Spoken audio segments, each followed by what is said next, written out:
Hello and welcome to Selling Sheet Music, a podcast for composers, arrangers, and songwriters to learn more about publishing and marketing their sheet music. I'm your host, Garrett Breeze. Thanks for listening. This podcast is brought to you by HolidayChoirMusic.com. Give your choir the gift of new music this holiday season by commissioning a new work or choosing from our exciting collection of music for Christmas, Easter, Hanukkah, and other holidays. Use the code PODCAST at checkout to get 50% off your first order. My guest today is pianist and fellow Nashville composer Phillip Keveren. He is the co-author of Hal Leonard's Student Piano Library Method, as well as hundreds of published arrangements for solo piano. He has written extensively for the church music market, including arrangements for major Christian artists such as Steve Green, Travis Cottrell, Larnell Harris, Sandy Patty, Mandiza, Jeremy Camp, and the Brooklyn Tabernacle Choir. We had a great conversation about piano, Spotify, how to write educational music, and the many ways the industry has changed over the last 50 years. And at the end of the episode, I share recordings of two of his recent works. Phillip Keveren, welcome to the podcast. How are you doing? I'm good. Thank you, Garrett. Thanks for having me. So, to kick things off, I knew of you first as a church musician, and then afterwards I sort of discovered all the piano methods and the arrangements and everything else. And so I'm wondering, how much do you think, for marketing purposes or even musical purposes, like how important is it to put yourself in a box as a composer, to be known as I'm a church musician, or I'm an arranger, or I do educational music? How much do you think that distinction matters? It seems like the more you try to control that, the less you can control it. I have just always kind of worked in whatever came along, and those streams opened up, and then people put you in the boxes. It's always been a kind of a strange thing to try to understand, because I'll get some people will come at me from the secular world and be surprised to see the sacred side of things, and vice versa. And I don't know. It seems like people will create a box for you and put you in there, and I'm happy to write in whichever box I end up in. I mean, I think it's useful to a certain extent, like you know who to market to if a lot of your music is for a specific thing. But sometimes I'll find myself, with an idea for a cool arrangement, and I'll kind of second guess whether or not I should even do it. It's like, well, people know me as a show choir guy, so should I also try and arrange something a cappella, or are they just going to blow it off because that's not what they expect from me? Yeah. I've never. I understand what you're saying. I've just kind of gone and thrown things against the wall and let them fall with. And what's really interesting is that, like, I did an arrangement years and years ago of Still, Still, Still, the Christmas carol for choir, but it ended up in the educational market. And the educational market, completely separate, as you well know, from the sacred choral market. And all of a sudden I was getting all this, these notes and things from school teachers. I'm going, what? I mean, I didn't really realize that that's where it was going. And so there are these elisions, and then there are also these walls. I guess Christmas music kind of jumps over the wall, doesn't it? It seems like it kind of exists in multiple paradigms. But do you think those walls are changing now that self-publishing is growing so much? I think it is, absolutely. Yeah, that's really true, because people go to a site for a composer, someone with whom they have a relationship from whatever direction, and then they kind of find the things that are part of their world. Yeah. So what has your experience been with publishing? Because I know you've done it both ways. You have hundreds and hundreds of things with Hal Leonard, but you've also published on your own, and I'm sure there's other publishers you worked with as well. Well, when I started, there really wasn't a self-publishing road that I could see. It was kind of, you went out and looked for publishers for the things you were going to do. And as time has gone by, that has become an option here in the last season of my career. And I'm having fun exploring that direction. Traditional publishing has been good to me, but it's also, its perils are that the publisher puts you in a box and says, this is what we want from you. And when you stray a little bit one way or the other, they're reining you in for what, how they want to market you. So it's fun in the self-publishing direction to just kind of write for things that you see as chances to explore different things and find out where it might go, Yeah. What are the things that have worked the best for you with marketing your music? Well, I have so little experience marketing my own from from my own website. I'm truly learning that as we speak. I know that from the traditional publishing side, the thing that really always seemed to be at the center of a piece or a certain direction working was some key person or institution that used or recorded or, and then it grew from that. Was that typically somebody who commissioned a work, or was that just luck, I suppose? I think I think luck, yes. And also, I'll tell you what I did do earlier in my career is even in the traditional publishing route, when I would finish something that I thought had merit for someone, I would send things to people. I had a connection, for instance, Brooke May's piano in Dallas, which was a force in its day. And I would send it to their person that stocked that store and say, what do you think? Is this something? I kind of learned that it was smart to get to know the key people in those big print stores. That's an era gone by, that just doesn't really exist at this point. But it sure was true 25, 30, 40, well, not 40, 30 years ago. Those were really important people to get to know and send stuff to. So who would you say are the equivalent people now that everything's digital? Boy. There are all these bloggers and podcasters. You ever heard of these podcaster people?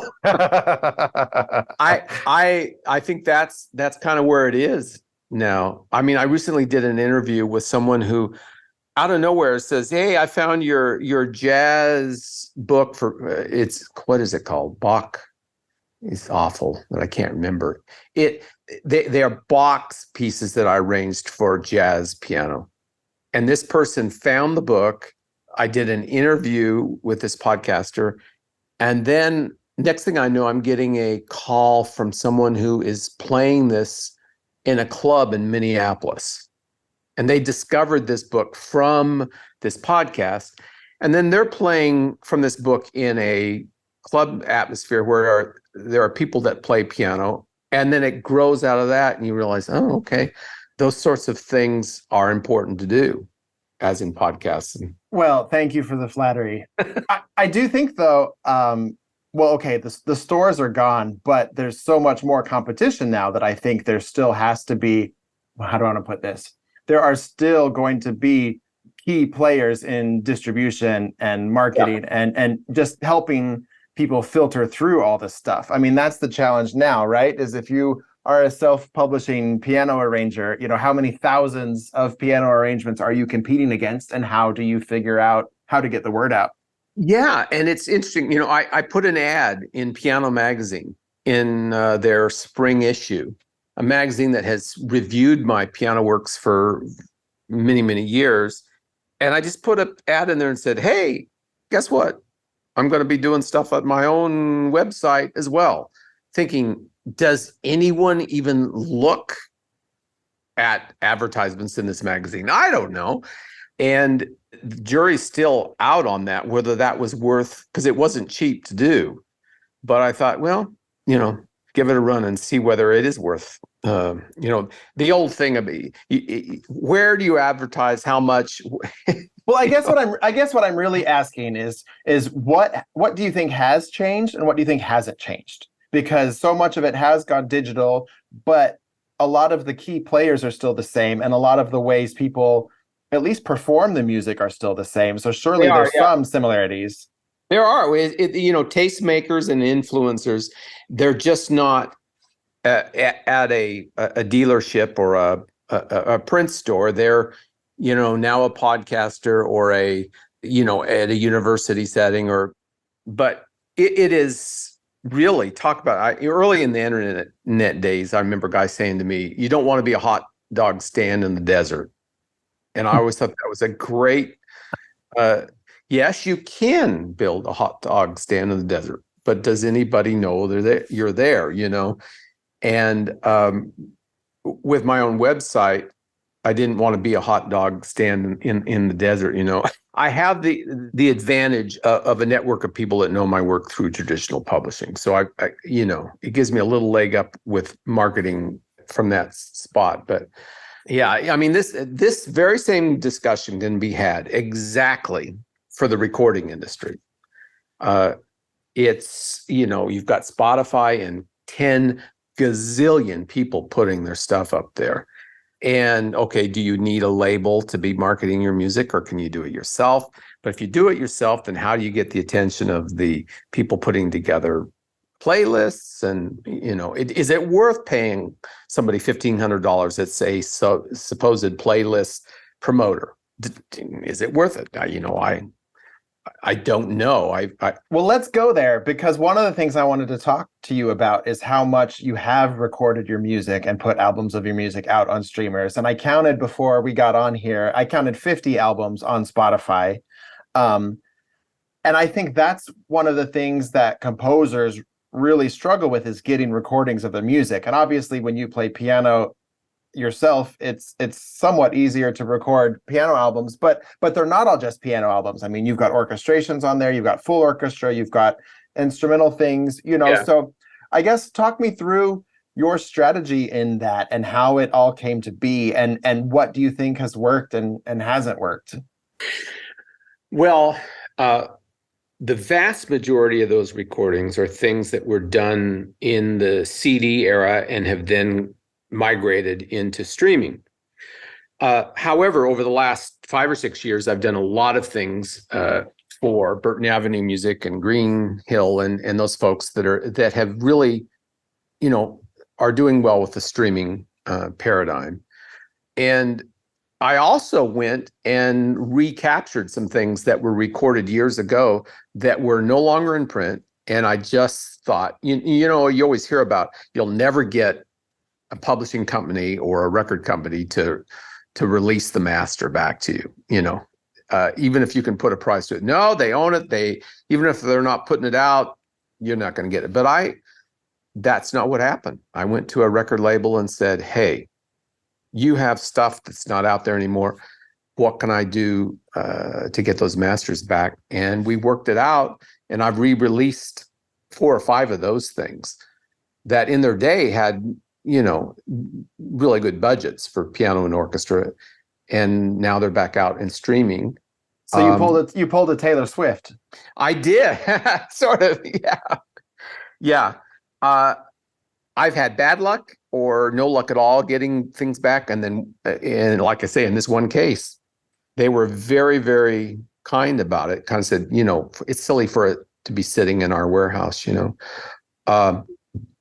But the thing I don't understand, Garrett, and I really don't know the answer to this, is that, so I've had things with these different labels, and then I'm doing things myself as well and releasing them. And then I did a choral album with a couple other people, and then it went up. You've got all these things getting uploaded from different sites, and you put something up there and it has a window of about 3 weeks before the next thing comes along and knocks it down one in your release schedule.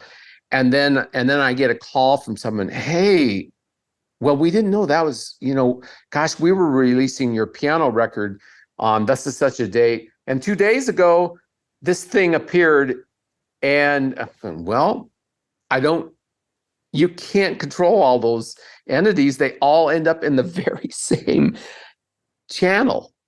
And then you end up with this over-release problem. So, that's kind of a unique... I think you're right. I think the challenges of recording music and self-publishing are very, very comparable, because you have the same question on the arranging side too, or the publishing side. How often do I release new music? How much do I release new music? And I think the jury's maybe still out on that, but I do think there's something to be said for I don't know. There's if you put out too much stuff, people get oversaturated and they just can't handle it all. But if you don't put out enough, then you get lost. Right. And for the most part, I have never stressed one way or another about it. I just write, and then sometimes it gets bottled up and I've done too much. And other times there's a fallow period, But then it's really weird. All of a sudden, a bunch of stuff will come out that was done at totally different times, but they just got together and out they come, and people go, do you ever sleep? Well, actually, yeah, I slept for a long time. It's just I did this 2 years ago. Yeah. yeah, I've forgotten I did it at this point. So how do you manage all your different projects? I think the time management and the project management, I think that's something a lot of people struggle with. When you have multiple projects for different clients, you have your own stuff, you have the recorded and the sheet music, and you're trying to market it yourself and you're trying to wear all these hats. How do you personally juggle everything and keep track of everything? That is the aspect of freelancing, entrepreneurial freelancing, that I've always loved. That's the thing that I enjoy having. I mean, I just have the big board up on the wall, and I've got a timeline with everything. And I walk in my room first thing in the morning and I look at it and see what I need to do to bring each one of those things to the next spot. And if I don't see it personally, my way my mind works, if I don't see it up in an analog form on the wall where I can chart it and keep track of it, I lose control of it. But that's the way I have functioned. And I have dropped the ball a few times, big time, where I miscalculated and suddenly found myself in need of a ghostwriter. Although I don't personally believe in ghosts. I always co-arranger, whatever. I've always credited people when I've done that. But yeah, that's kind of how I function. So I like doing that, and then I never stick to it. That's a personal failing of mine, but it always seems like there's something else that comes up. You get a clear set of deadlines, or I want to put this out here and this out here, and then so and so comes up with a studio session that's tomorrow, and you have to drop everything and do that, and then you just get this domino effect of everything just kind of falls apart. Yeah, that happens to me too. And then you regroup and get back on target with whatever it is. I spent the entire day yesterday recording piano solos that I had intended to do a month ago. And that created a real mess for me because I have to practice. I'm not someone that walks in the room and so I had all this stuff really prepared. It was 9 solos that were difficult things for me to keep under my fingers. Had them ready and then couldn't do the session. And so for the last month, I've been trying to keep those things under my fingers while I'm on doing other things. And I was not a pleasant person the last week. My wife would tell you I was grumpy because I had it trying to keep those things practiced and prepared to be recorded. I recorded them yesterday, and I am a happy camper today because they are done and off my plate. So I've heard a lot of people talking about this idea of, you sort of do things in batches, right? You write 10 songs or you record 10 songs and then you sort of schedule them out. So it's like you're going to do one a month, and then you have stuff coming down the line and you kind of get a bit of a breather. Is that how you operate, or do things pretty much just go out the door once you have them finished? Yes. Both.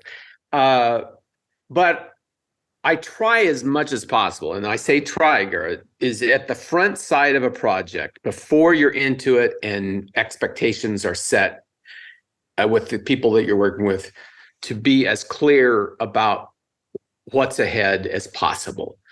What is it that you want from me? When are you going to want it from me? And I'm always very, very raised eyebrow when someone says to me, there is not a deadline for this project. We just want you to be creative. And it says, no, you have a deadline in mind. You have an idea when you'd like to do this. You're just not telling me right now. You're not telling me what you're really thinking. And I've dig in on that. Oh no, what? No, you have a deadline. When are you going to want the first one? Because I hate that feeling to be into something, and then you get the call. So how's that coming? Yeah, we're talking about a session in 2 weeks. And So, with sheet music in particular, how much have you noticed the timing making a difference? Does it really matter when you put these things out, or is it just a question of when it's going to catch the cycle? I don't think it makes that big a difference, honestly. I mean, Christmas, I've been writing Christmas material in April and May for the last gazillion years, and they want it done so they can have it, ready to come out in the fall, whatever. But what I find normally, frequently, at least with piano music, I'm not sure that's necessarily true with choral things, but definitely with piano music, it doesn't find its home until the next season. It comes out and it ends up sitting there and gets found next year anyway. So I'm not sure that deadline made a lot. When it comes to educational piano music, it used to be if you didn't have your book out, your thing out for, MTNA, Music Teachers National Association, it was not going to, it was going to be fallow for a year. But that's not true anymore either. Okay, so I've always just assumed that piano music does better with digital sales than other types of music. Choral is still very much a print thing because no choral director wants to go, print and staple 100 copies of their music. But when you have just a single piano player, I mean, does that match with what you're seeing? What I'm seeing is that the core method books in a piano series are going to still be a print thing. They want the book.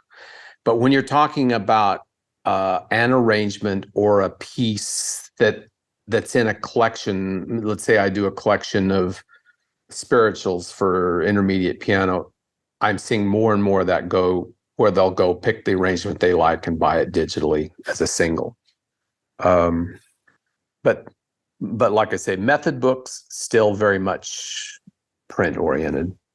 So these piano collections, do you think they sell better because they're in a group? Like, do you think releasing one a month would do differently than putting them out in a big batch like that? Do you think there's something about having them grouped together that makes a difference? Because as you said, people are buying them individually, but do you think the fact that they're part of a package helps?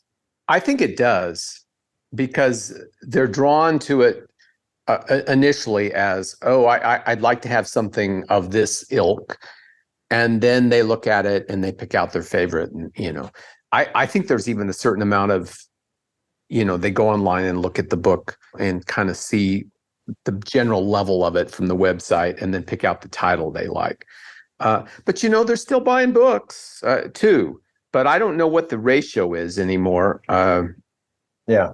When it comes to extracurricular folios, I'm not sure. Well, let's get into piano then, because I can't have you on the podcast and not pick your brain on piano. What advice would you give to somebody writing for piano for whom that is not their primary instrument, which I think is most composers or arrangers? Piano is one of those instruments that everyone is asked to write for at some point. Yeah. It's interesting. Some of the very, very best piano and certainly successful piano arrangers that I can think of knowing in my career, piano was not their primary instrument. And as a result, they approached it with trepidation and great care as to making it really playable at a global level. There was a guy named Bill Boyd that wrote easy piano type level jazz pieces. He was a jazz band guy. He taught band in college or high school. And then he started writing piano arrangements sometime later in his career. And when I first started in the late 80s, he was kind of the guy for piano jazz. And I was so surprised when I met him and talked to him. And he's like, yeah, no, I don't really play piano. But he'd go to the middle of the piano and he knew how to voice things well and simply. And if he could play it, he knew that it could be taught, and that was fascinating to me. Sometimes piano players that have a lot of facility overestimate the average wannabe amateur pianist and create things that they may be pianistic and they may be playable, but they're playable at too high of a level. And my best selling books always have been more to that intermediate level. Even, advanced pianists will say, oh, I wish you would write stuff that's harder. I want an advanced book. And then you do a really advanced book and it sells 1/4 of what that same title list did at an intermediate to upper intermediate level. I think advanced pianists like to buy books that they can sight read, and then they add things to them. When you give them something really difficult, they look at it and go, I don't want to practice that hard. So how do you determine what the difficulty level is of a piano piece? I was a band kid, so I know there's grade 1, grade 2, grade 3, all the way up. And there's very specific things, if you have this number of key changes, or even Right. this number of flats in the key signature, that puts it into this level. I mean, what are the things that you look at to determine the difficulty level of piano? Piano has never been that graded specifically in this country. It has been more per publisher. You go and you look at Alfred's materials and you look at it and figure out kind of how they're grading things. You go and look at the Bastian materials and get a sense about it. You look at Hal Leonard, you look at Faber, that you kind of have to look and see how they're plotting things. I got to know the Hal Leonard spectrum of that because I was part of writing that method in the early 90s. And it's very, very specific within the structure of that piano method. But when I do books, my series of books that have my name on it for Hal Leonard, I was working with they had level called beginning piano solo, and then big note, and then easy piano, and then piano solo. And I kind of worked it out in my own mind within each of those levels, more or less. But you're touching upon something, Garrett. In the Royal Academy of Music and the Australian music system, there are places primarily in British flag countries that have really, really carefully graded systems. And I've never written for those markets. The US market is not as clearly annotated as that. But within my own series, people know when they go to it, they know what my easy piano basic structures are, But it's not what you mentioned, like for your band stuff. It's never been that clear in the piano market. Well, and I just wonder, because when you self-publish something, they always ask, what's the difficulty level? And it's usually like, beginner, easy, medium, hard, advanced, maybe an intermediate advanced. And, sometimes I wonder if I'm checking the wrong box because I don't really know. It's not clearly defined. And for some people that probably matters a lot, that they're not even, if they're filtering by only intermediate, they're only going to see those. And so Right. it's kind of, it feels like a shot in the dark almost with some of this stuff. It is, even for the publisher. We will go back and forth. When I send in a book, I'd send it in and say it was lower intermediate, and then my editor would come back and say, well, no, we're going to call it intermediate. Say, okay, based on what? Well, just kind of think, And the other thing about it is people judge, in my opinion, quite often judge the thing that makes a piano piece. They judge the wrong things into what makes it difficult. You can have scale patterns going all over the place that look difficult. They're actually easy. And something that is more harmonically complex may not be technically difficult, but it's harmonically sophisticated. And that you've taken something from what maybe you could say, oh, that's an early elementary or late elementary or early intermediate piece technically. And I would say it's an advanced piece. You give this to a younger student, they will never play this well. And it should not be something that's given to them at that level with the expectation they can be. It's an advanced piece. So you're saying look at the technical difficulty, but also just the compositional difficulty of it. Yes. Something that has colorful harmonies in it that are not, that someone with not a lot of experience will think they're playing wrong notes, and you'd be, gosh, you should see. I get emails sometimes that just floor me, a piano teacher that is very much a classically oriented person who has mostly younger students, and their whole world is very diatonic. And they buy something of yours that has some jazz colorings in it because they know my work from pedagogical material. And they'll send me notes. Is measure 8, you have an A in the left hand and there's a G in the right hand, is which one is correct? Oh, well, they're both correct. All right. Well, this may be an obvious question, but I'm going to ask it anyway. How is writing accompaniment parts different than writing solo piano parts? The teacher accompaniment, so to speak. Are you talking about for a piano piece that has an accompaniment for the student to play with? Is that what you're talking about, or you're talking about for a singer or something?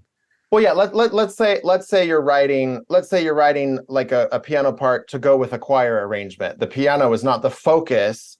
Right. Do you write that differently than if it was a piano solo? I mean, obviously, whether or not there's a melody, putting that aside, like, Sure.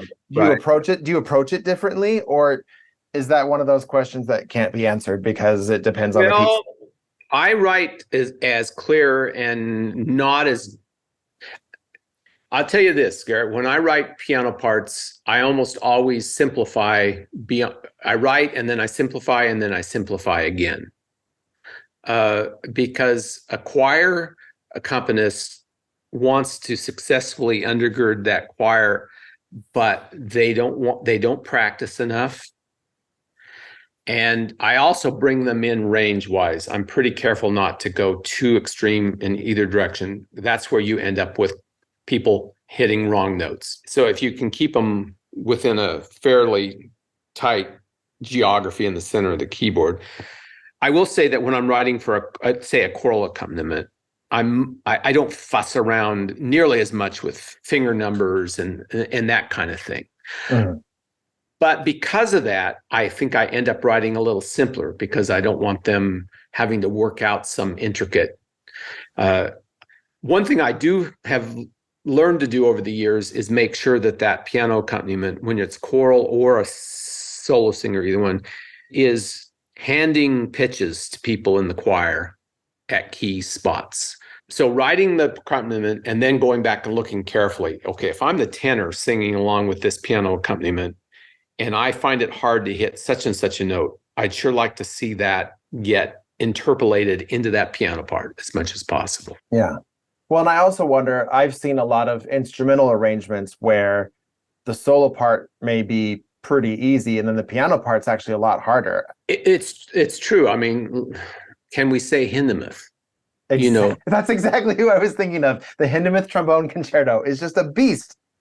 All of those sonatas are horrible for the piano, and I played them all. And I got to be a pretty good Hindemith faker. It's like, find the rhythm and keep moving because, you can at least keep the soloist from falling apart. Yes, those parts are hard. I mean, I guess what I'm getting at is how much do you think the difficulty level of the accompaniment factors into whether or not someone buys a piece? Because a lot of times I think they're focused on whatever the solo part is or the choral parts and maybe don't look as closely at that side of things. Or maybe it's a selling point, maybe it's like you want your student to feel great. And so their part's easy, but then the piano is just going off. And right. and is there a way to classify that, because when you are publishing, let's say it's a Lizzo arrangement, flute and piano, right? The publisher is going to ask, what's the difficulty level? And if one's an easy and the other one's advanced, how do you convey that to the purchaser? Right. Yeah. So I think the piano part is generally easier than harder. I will say this. What's interesting to me on that subject is, I played some of your piano parts recently for you and recorded them for your sessions. And you tell me you're not a piano player, but your piano parts, even though sometimes you notated them in a way that is not what wouldn't have been my first choice as a piano player to see them, your logic of how they're to be played, and they're so logical that it was understood. I knew your intent. So they're very playable. And I say the same thing. Do you know Robert Sterling's work at all? Choral Yeah. wrote for years for Word. He doesn't play piano at all, but his piano parts are completely logical. And again, sometimes I look at it and go, I think this is what he means. It's not notated how maybe I would have typically seen it for piano, but so logical that and playable. Well, my rule of thumb is if I can sort of halfway fake it, then someone who actually knows what they're doing will be fine. I think that's a great rule. And that's the same rule I used for myself on so-called, when I have a book that says so-called advanced. What that means to me is that I can sit down and without practicing it, sell it at the piano. Then that means somebody that thinks they want an advanced arrangement is going to be able to learn it. And a professional pianist will be able to make use of it quickly. And that's advanced. Anything beyond that in the arranging world, you're kidding yourself. It just will never be played well. Yeah. So I suspect there are some people listening to this that either have created or want to create their own educational methods, either for their own piano studio or for some other, just because they enjoy writing educational music. What advice would you have on how to do that, to create a series of music that'll take a student from point A to point D, or wherever you're going? Z, I guess, is the end of the alphabet. The best educational piano music is written by someone that is teaching. And if they're not teaching, they need to be very closely allied with someone who is, because the last word in whether a piece is going to work for a student is the student. And I've always relied on teachers and students. I run it through that filter when it's going to be an educational release. I was fortunate when we were writing the Hal Leonard piano method. My kids were student level. They started playing that stuff when they were like 6 and 4. And so I was able to hear them, practice that stuff. And I learned. Guinea pigs. They were guinea pigs. And that was really helpful. And what's interesting, then all that stuff, I guess to be more specific to your question, is make sure that you have either taught the piece yourself or had someone teach it before you claim to be putting out a piano method. Yeah. So getting a little bit into church music, I think that's one area where self-published music is doing quite well. Mm-hmm. Do you approach that differently when you're writing church music? I mean, I assume obviously the marketing is different because you're targeting a more specific group of people, but do you write it differently, or is it the same musically? It just happens to be material that a certain group is going to find more appealing. Yeah, I guess I sort of have my approach to music in general, and I apply it to the church market. But at this stage of my life, I am writing very little music that's being published in the choral church market. That's really just been post-COVID. That's just the way it's happened for me. And yet I'm probably doing 5 or 6 commissions a year.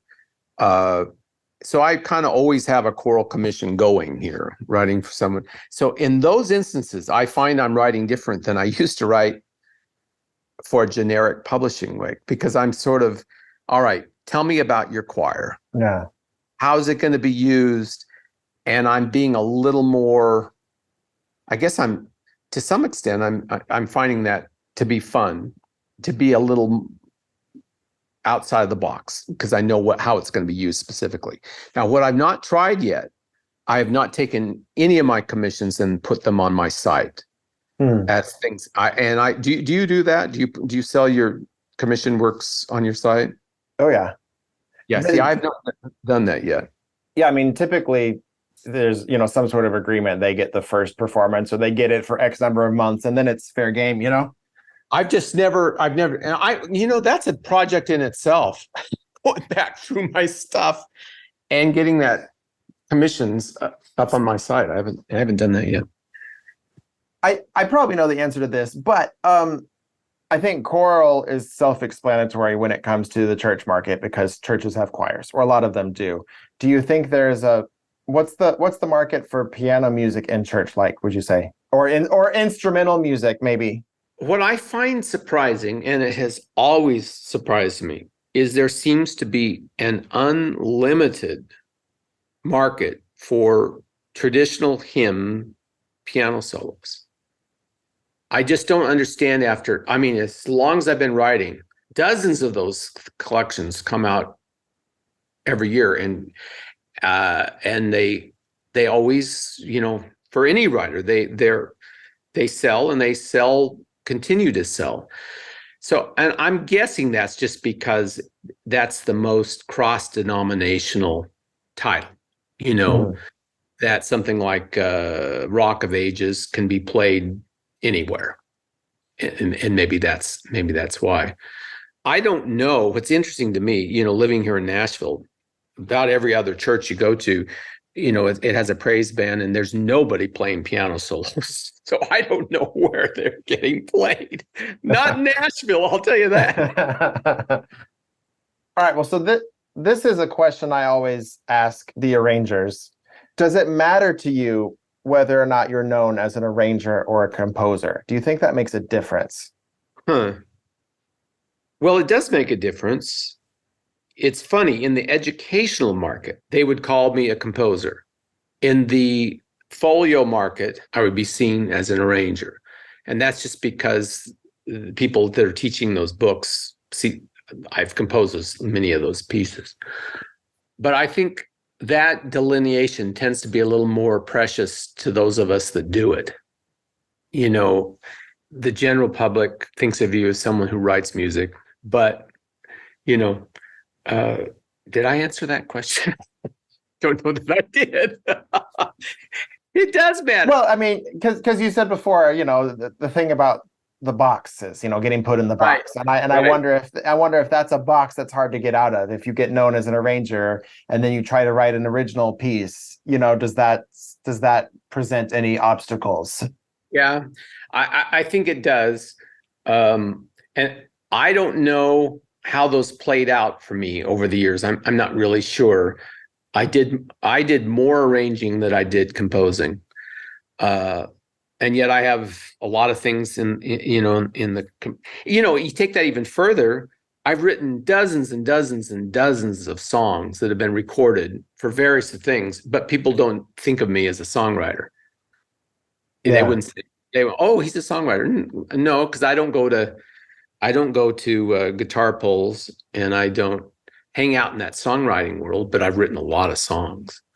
Uh, so yeah, that's interesting. I mean, in your own case, have you done specific, like you make a business card? Does it say composer, arranger, or does it say Well, arranger? well, first of all, no one takes business cards anymore, so I haven't. But Ah, touche. no, but I mean, you kind of try, but on the websites and the bios and that sort Right, of thing, you kind of right, have to cover all your bases because you don't want somebody to think that you're not. If you yeah, don't yeah, list composer, then right, maybe they won't ask you to compose something. So you kind of have to kind right, of, within the industry, no one cares. But I think when you're looking at presenting yourself to a client, you kind of have to right. say these are the list of services, composer, arranger, Well, you know orchestrator. what's funny? Yeah, is I've always it always has said composer, arranger, pianist for whatever reason. That's what ends up on a lot of my things. And yet I spend at least a third of my life orchestrating. And I didn't arrange it, compose it, or any of it. I'm just orchestrating it. Uh, and what's even more interesting to me is how the title of orchestrator is different depending on what town you're working in. Yeah. In the Christian music business, say, oh, we want you to orchestrate this. What they're saying is, I'm going to send you a piano file and you're going to build an orchestra around it. You're arranging it. Yeah. The piano is just setting out the chord progression and there's a vocal all been recorded, but you are arranging and orchestrating. But if you're John Williams orchestrator, you're essentially a copyist. So it's fascinating how those titles are. Yeah. Well, we didn't really talk at all about how you got into doing this and how you got into the freelance publishing life, but maybe we can just end with um, if you were starting out now, if you were somebody, fresh out of college and wanting to be selling sheet music, how would you get into it? What would you try? What would you do? I would definitely be taking it as a freelance entrepreneur with a website and a good Facebook and Instagram uh, social media presence, and writing for anybody that would ask me to write, taking commissions and holding on to my creations is the way I would approach it. Because any of the big labels or publishers that might be listening to this, um, that paradigm is changing and changing really quickly. And probably what happens then is, you're, as a young person doing the approach that I'm talking about, you're going to get hired to do things for these other folks based on the work that you're doing for yourself. But moving forward, that's going to be the much bigger field to plow, I'm sure. You're doing the right approach, Garrett. Oh, well, thank you. Sucking up will take you far. Anything you want to promote before we go? What's your latest project? I just released to the streaming services a thing called Hymn Celebration that I'm really very proud of, that I actually created for a label that went out of business. And I have then gotten a hold of the masters and re-released it myself. And it is 8 10-minute long symphonic suites for choir and orchestra. So it's a lot of music. It's 88 times, whatever that is, 80 minutes of music. And it was something I worked so hard on. And it's meant to be something that could be performed by a symphony and a choir, but it also has congregational things built into it. And yeah, that's something that I feel fortunate to have been asked to write it, and I'm glad that it's out there now. Awesome. And where can people find you? PhillipKeveren.com. Beautiful. Well, thanks so much. This was a lot of fun, and we'll have you on again sometime. Thank you, Garrett. My thanks again to Phillip for coming on the podcast. Here's 2 of his recent works. First up is Piano Dreaming.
And finally, Hymns of Praise and Worship by Phillip Keveren.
Jesus, our blessed Redeemer, sing all earth his wonderful love proclaim. Hail him, highest archangels in glory, strength and honor give to his holy name. Like a shepherd, Jesus will guide his children, in his arms he carries them all day long. Oh, praise him, tell of his excellent greatness, praise him, ever in joyful song.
Thank you for listening to another episode of Selling Sheet Music. If you like the show, please leave us a review wherever you listen to your podcasts.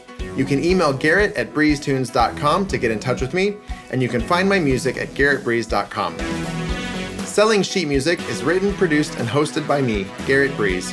Post-production for this episode was done by Jacob Mulaski, and our theme music was written by myself and David Dykstra. I'll see you next week. Now go write something.